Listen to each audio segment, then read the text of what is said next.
Assalamualaikum warahmatullahi wabarakatuh.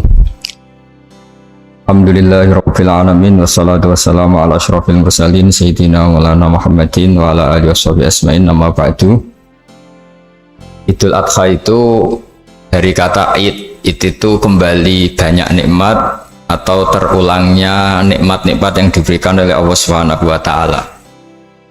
Kemudian Al-Adha ini banyak yang mengatakan terkait dengan ibadah penyembelihan kurban, disebut Idul Adha atau Idul Kurban. Saya cerita sedikit tentang sejarah Idul Adha. Dulu ada seorang malaikat yang menjelma sebagai manusia dan beliau ini komunikasi dengan Nabi Ibrahim. Sebelum saya cerita jauh, saya katakan juga saya ingatkan lagi bahwa cara berpikir kita sebagai mukmin itu harus berpikir awal al-khilqah. Awal kita dijadikan oleh Allah Ta'ala, yaitu Nabi Adam materinya dari tanah, nyatanya bisa jadi Nabi Adam. Kita dari sperma, nyatanya bisa jadi manusia dengan konstruksi yang sempurna. Dengan cara seperti ini nanti bayangkan kekuasaan Allah yang tidak terbatas menjadi mudah. Saya teruskan, si malaikat tadi tanya ke Nabi Ibrahim, saya minta kambing kamu. Oh ya, silahkan, asal kamu melantunkan kalimat tasbih. Terus dibaca tasbih, indah sekali, merdu. Bisa minta tambahan kambing? Ya, sampai beberapa kali. Demi Allah, ini baru kambing, baru hewan. Andaikan anak saya pun kalau demi Allah saya kurbankan. Singkat cerita, versi riwayat ini, suatu saat Nabi Ibrahim diuji dengan dimintanya anak untuk dikurbankan. Ketika beliau atas nama seorang bapak agak keberatan, terus diingatkan ulang oleh Allah Ta'ala, janji beliau, demi Allah, anak pun saya kurbankan. Walhasil akhirnya beliau melakukan itu. Dan karena Allah hanya menguji, tidak niat betulan supaya anak itu disembelih, akhirnya diganti oleh kambing. Jadilah tradisi kurban itu pakai kambing. Kemudian secara fikih ada padanan-padanan yang cukup menggantikan kambing, yaitu ada sapi, ada unta, dan seterusnya dan seterusnya. Yang menarik dari sekian referensi yang saya baca, dan ini harus disosialisasikan lah. Sebagian versi itu adalah bahwa Nabi Ibrahim ketika diangkat di alam malakut, di alam langit sana, itu ketemu Allah, kemudian Allah tanya, Ibrahim, banyak hamba-hambaku yang durhaka, tidak tahu saya sebagai Tuhannya. Terus kata Ibrahim, usul ya Fa'amidhum, bunuh saja ya Allah. Setelah itu tanya lagi, ada yang pezina, ada yang koruptor, ada yang pokoknya dosa-dosa yang buruk sekali.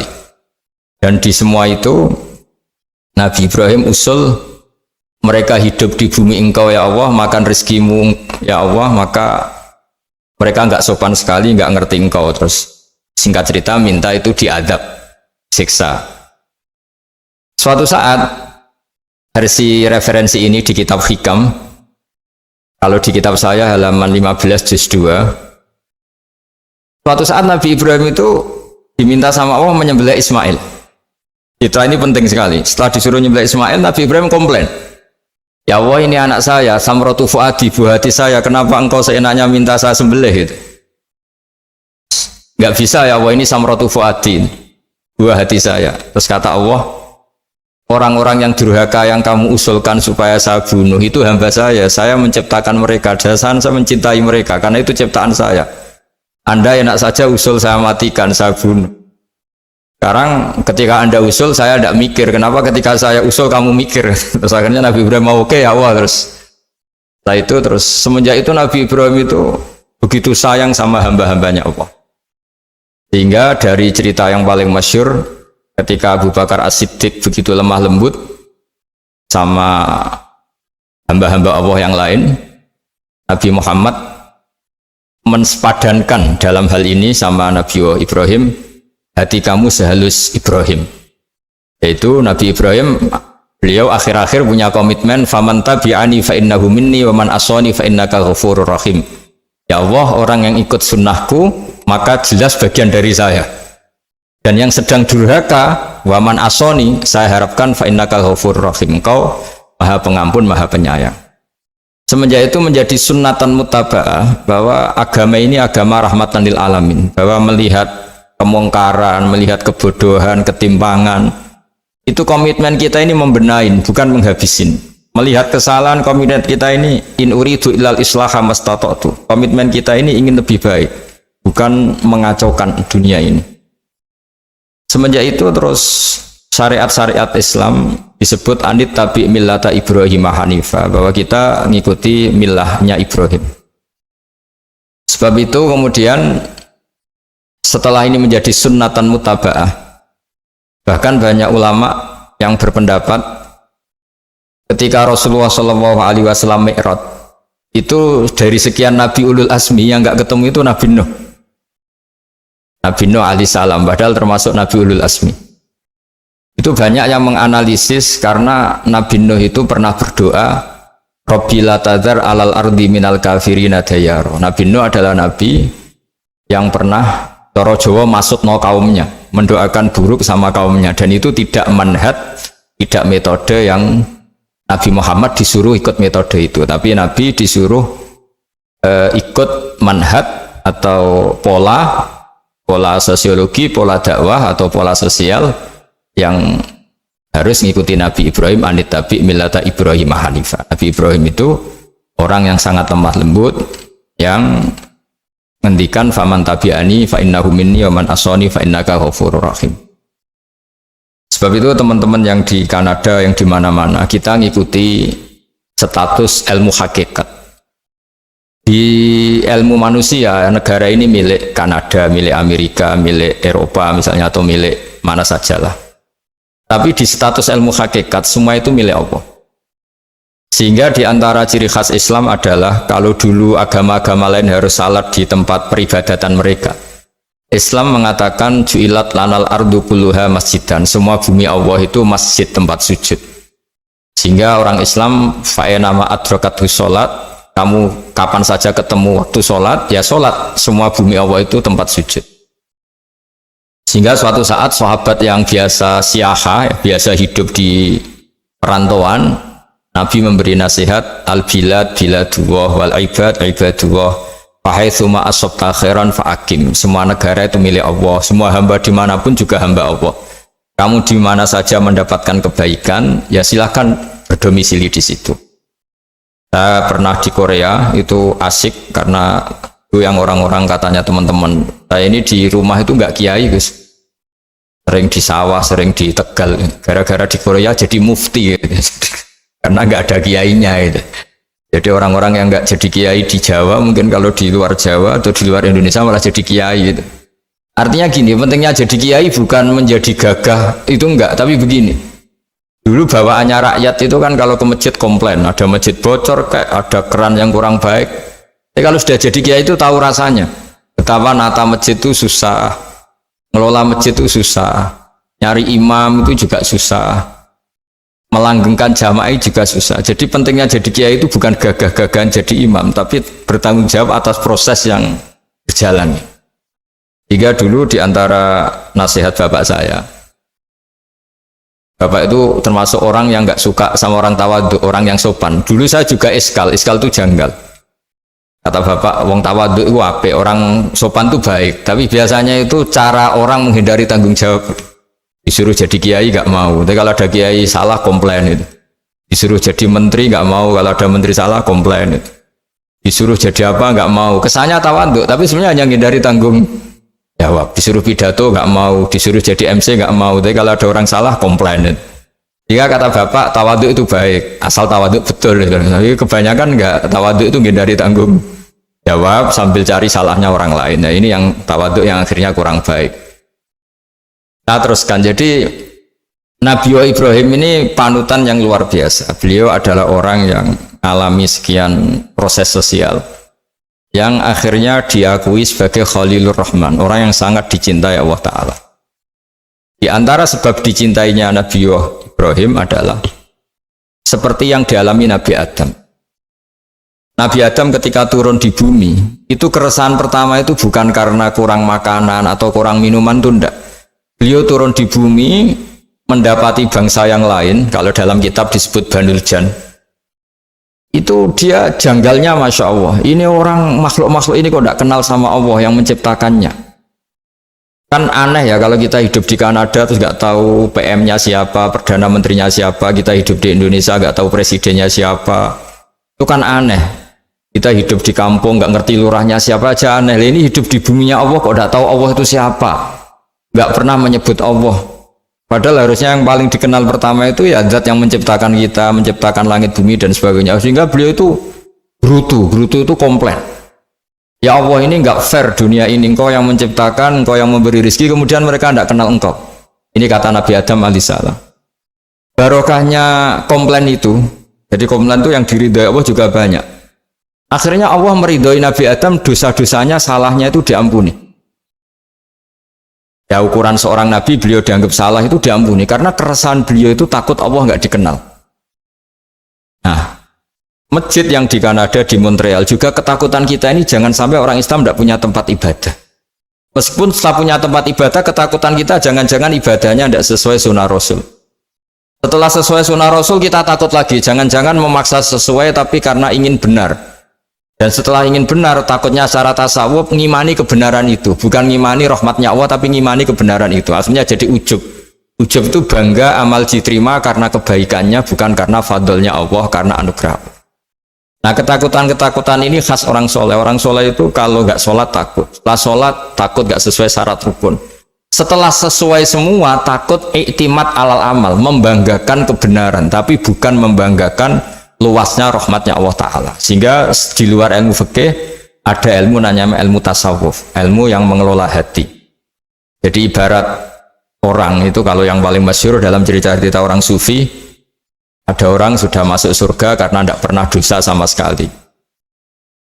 Ini cerita-cerita yang melegenda di dunia tasawuf. Tanya Allah, kenapa kamu masuk surga? Karena saya taat terus ya Allah, nggak pernah maksiat sama engkau. Berapa lama kamu hidup di dunia? 80 tahun. Ya sudah, karena taat kamu 80 tahun, ya surga kamu 80 tahun. Ya komplain, ya Allah katanya surga selamanya, kenapa ini hanya 80 tahun? Yang selamanya itu rahmat saya. Kalau amal kamu kan terbatas 80 tahun, maka balasannya hanya 80 tahun. Nah, semenjak itu beliau sadar, oh ya Allah, masuk surga itu fadlmu, anugerahmu, amal saya tidak ada bandingannya dengan surgamu. Nah ini jadi sehingga keyakinan ahli sunnah wal jamaah diantara ciri khasnya adalah masuk surga itu karena fadlnya Allah, karena anugerahnya Allah. Maksudnya itu oke, kita amal, tapi amal kita tetap terbatas, tidak memberi kontribusi pada kerajaan Allah, pada kedikjayaan Allah sebagai Tuhan.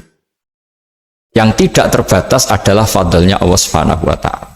Nah, keresahan-keresahan ini kemudian yang diwariskan oleh para nabi ke ulama-ulama. Keresahannya ulama itu mirip-mirip keresahan nabi dulu itu. Sampai dakwah, sampai sosialisasi kebenaran itu takut Allah itu la yuzkaru fi mulki, Allah tidak disebut, tidak menjadi aktor. Kan tidak fair kita misalnya nempat di negara orang terus nggak tahu duta besarnya siapa, terus kalau ngurus paspor di mana, ngurus visa di mana. Ini sama, kita hambanya Allah tapi nggak pernah ngurus status kehambaannya. Harusnya kita ngurus status kehambaan kita dengan sholat, berarti kehambaan kita hidup. Dan baca tasbih berarti kehambaan kita hidup. Makanya dalam sebuah ayat disebutkan masuk surga itu gampang, yang susah itu kamu masuk status kehambaan itu. Makanya disebut ya aja Tuhan nafsul mutmainnah irji'i ila rabbiki radiyatan mardiyah. Pertama apa? Fadkhuli fi ibadi. Kamu harus masuk status sebagai hambaku dulu, baru wadkhuli jannati, baru kamu masuk surga. Jadi orang boleh nikmati fasilitas negara lain kalau visa paspornya disahkan. Orang boleh masuk surga kalau status kehambaannya disahkan oleh Allah Subhanahu wa Ta'ala. Nah, lalu status kehambaan itu dimulai dari mana? Secara fisik kita sujud. Anggota tubuh yang begitu terhormat namanya kepala kita tundukkan kepada Allah Ta'ala. Hati kita, akal kita yang ingin menguasai dunia misalnya, ambisi itu kita kalahkan untuk hanya tunduk kepada aturan-aturan Allah Subhanahu wa Ta'ala. kekhawatiran kita akan menghadapi alam akhirat. Nah, ini yang penting. Nanti setelah kita mati kayak apa, jadi debu, jadi tanah, lalu bangkit kita gimana? Sebagaimana mukadimah saya, ingatlah an-nas'atil ula. Ingatlah penciptaan pertama, bahwa Allah punya reputasi menciptakan Nabi Adam dari tanah, dan di tubuh Nabi Adam itu tersimpan calon generasi berikutnya ila yaumil qiyamah. Kayak apa susahnya bikin Nabi Adam kalau andikan kita boleh berpikir. Bikin satu master manusia yang akan melahirkan manusia seluruh dunia. Ibaratnya chipnya itu sudah ada di punggung Nabi Adam. Dan itu materinya dari tanah. Dengan berpikir gitu, maka ketika kita meninggal, sudah jadi tanah, kembali lagi jadi manusia adalah hal yang mudah. Karena Allah punya reputasi menciptakan manusia super, yaitu Nabi Adam dari tanah. Jika setiap kali kita iskal janggal terhadap kekuasaan Allah, kata Allah Ta'ala, qul yuhyihalladzi ansha'aha awwala marrah. Kalau kamu janggal terhadap kemampuan saya, kemampuan kami menghidupkan tulang belulang yang sudah rapuh, sudah hancur, maka ingatlah reputasi saya, kata Allah, reputasi kami menciptakan Adam dari tanah. Ya, para nabi itu, ini semoga teman-teman yang di Kanaja masih ingat betul iman yang dilatih para guru kita di Jawa, di Indonesia. Para nabi itu saking imannya sama Allah, itu tidak ada, sampai kasarnya itu nggak tahu bedanya antara hal itu masuk akal maupun tidak. Saya beri contoh begini, kalau dalam ilmu tauhid, dan ini harus kita latih terus sampai ketemu Allah Ta'ala. Ketika telur jadi ayam, itu sebetulnya itu kita juga tidak ikut mampu bikin telur jadi ayam. Tapi berhubung sering terjadi, kita bilang telur jadi ayam itu mungkin. Mungkin itu ya mungkin sering terjadi. Padahal sering terjadi ini juga tidak yang jenis kita ikut berkontribusi. Lalu ketika sering terjadi ini kita bilang itu mungkin. Padahal saat kita bilang mungkin, juga hakikatnya kita tidak ikut menciptakan telur menjadi ayam. Lalu karena seringnya telur jadi ayam, kita bilang telur jadi ayam itu mungkin. Mungkin itu gak muhal. Begitu juga bebijian, nanti jadi pohon besar yang rindang, yang berbuah, kita katakan mungkin. Kenapa kita katakan mungkin? Karena itu sering terjadi. Oh, kita pun tidak ikut menciptakan biji jadi pohon besar, telur jadi ayam. Artinya apa? Zaman sesuatu itu sering terjadi, kita pun sebetulnya tidak pernah ikut menciptakan. Hanya menyaksikan sering, terus kita bilang itu mungkin. Tapi kita tidak memberi kontribusi sama sekali. Semua itu karena kudrohnya Allah, kemampuan Allah. Lalu ketika ada orang yang bilang batu ini bisa melahirkan onta, kita bilang muhal, batu itu tidak mungkin melahirkan onta. Tapi kalau seorang nabi itu nggak tahu bedanya antara batu melahirkan onta dengan indukan onta melahirkan onta. Karena nabi-nabi itu makomnya sudah sangat tinggi. Ketika onta induk melahirkan onta juga tidak atas kemampuan onta induk. Onta induk tidak punya kemampuan menciptakan onta. Juga karena kudrohnya Allah Ta'ala. Sehingga kalau batu mengeluarkan onta juga mungkin kalau Allah menghendaki. Hingga ketika Nabi Soleh diminta kaumnya, apa bukti engkau Nabi? Tunjukkan ayat kalau engkau Nabi. Yang kamu minta apa? Seekor onta keluar dari batu besar ini. Nabi Soleh dengan entengnya berdoa sama Allah dan keluarlah onta keluar dari batu. Nah itu makom yang paling tinggi. Makom paling tinggi itu kita mendudukkan Allah sebagai zat yang tidak terbatas kudrohnya. Hingga para nabi itu terus punya mukjizat. Nah, mukjizat itu untuk mengingatkan ulang bahwa Allah itu tidak terbatas kemampuannya. Bagaimana unta keluar dari batu besar zaman Nabi Soleh, zaman Nabi Muhammad air keluar dari jemarinya Rasulullah SAW, Nabi Ibrahim dibakar tidak mempan, tetap sehat, tetap bugar. Karena semua ini sebagai bukti bahwa kudrohnya Allah tidak terbatas. Nah, iman-iman seperti ini harus kita jaga. Apapun rasionalitas kita, dan meskipun kita selalu rasional, tetap menyisakan iman bahwa kudroh Allah itu tidak terbatas. Sehingga ketika ada cerita kematian orang soleh itu ditangisi langit dan bumi, kita tidak usah iskal, tidak usah janggal. Masa bumi bisa menangis? Karena kita yang sekarang bisa nangis adalah materinya dari tanah, materinya dari bumi. Terus iman ini kita jaga sehingga kalau kita yasinan, Masih ingat Allah kalau mengingatkan kudrohnya yang tidak terbatas, manusia disuruh ingat qul yuhyihal ladzi ansha'aha awwala marrah. Kamu harus ingat bahwa Allah itu yang menghidupkan kamu, menghidupkan semuanya ketika kamu belum menjadi seperti ini. Jadi intinya itu kita ingat meskipun telur itu lazim jadi ayam, tetap tidak karena kudrohnya ayam itu, tapi karena kudrohnya Allah. Indukan unta melahirkan anak unta juga bukan kemampuan indukan unta, karena ini juga makhluk yang lemah, tapi juga kemampuan Allah Subhanahu wa Ta'ala. Jika dengan demikian kita termasuk hamba Allah sesuai target yang diingatkan Allah. Falamma tabayyana lahu qala a'lamu annallaha ala kulli syai'in qadir. Hamba Allah yang baik adalah hamba ketika menyaksikan fenomena apapun, semua itu lita'alamu annallaha ala kulli syai'in qadir wa annallaha qad ahata bi kulli syai'in ilma.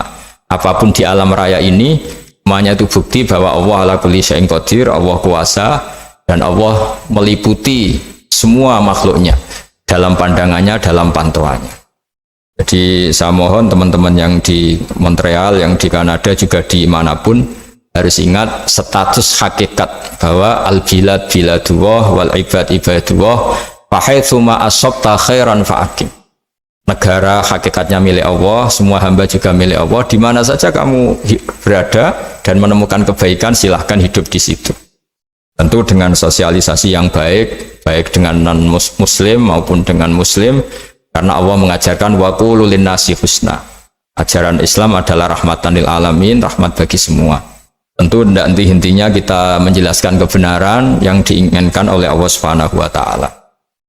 Saya kira demikian, karena juga ini di sini sudah malam, jadi saya mohon maaf mungkin tidak bisa ikuti tanya jawab karena di sini sudah malam. Apalagi tadi habis takziah saya karena ya ada mas saya yang sudah sepuh sekali wafat, terus tadi barusan datang, jadi mohon maaf tidak mengikuti acara mulai pertama.